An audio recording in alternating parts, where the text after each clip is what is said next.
Join me and Scott Tracy as we relive the days of Thunderbirds and some heroic characters from the 1960s and 70s at an exhibition which transformed a generation.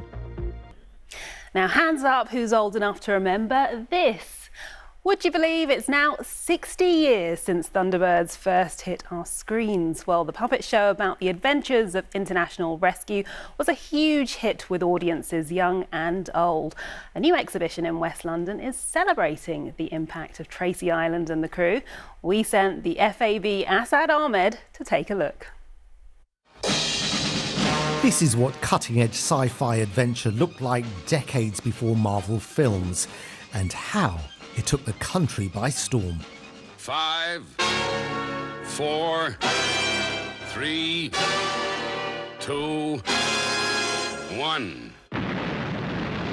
In the 1960s and 70s, Thunderbird toys, annuals and cereal packets flooded the market in a way we hadn't seen before.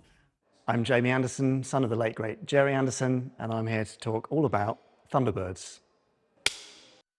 In the States, people were starting to make spin-off merchandise, books, toys, and brought that back to the UK and expanded it to an unbelievable scale, to something that we only really see now with things like Marvel and Star Wars.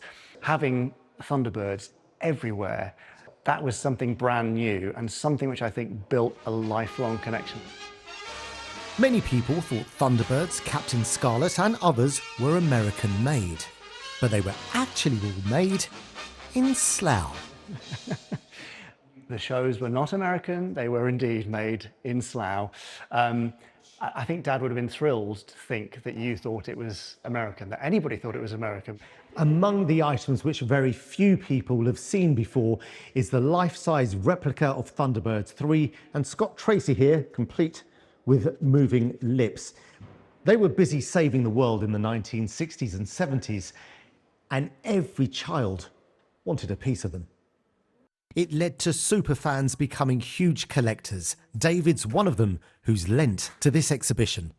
It relates to my childhood memories and things I grew up with, which are a carefree time and hold such a great memory and influenced my life and kind of sent me down a path. I just love the action, I love the storylines, the adventure.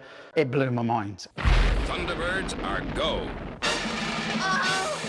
Some of the shows, especially Thunderbirds, dealt with universal issues. God, do we need an international rescue in today's world? And so hopefully that kind of inspiration will come through to a new generation. Thunderbirds and Space 1999, the exhibition is on at the Museum of Brands in Notting Hill from Saturday until the end of February. Asad Ahmed, BBC London.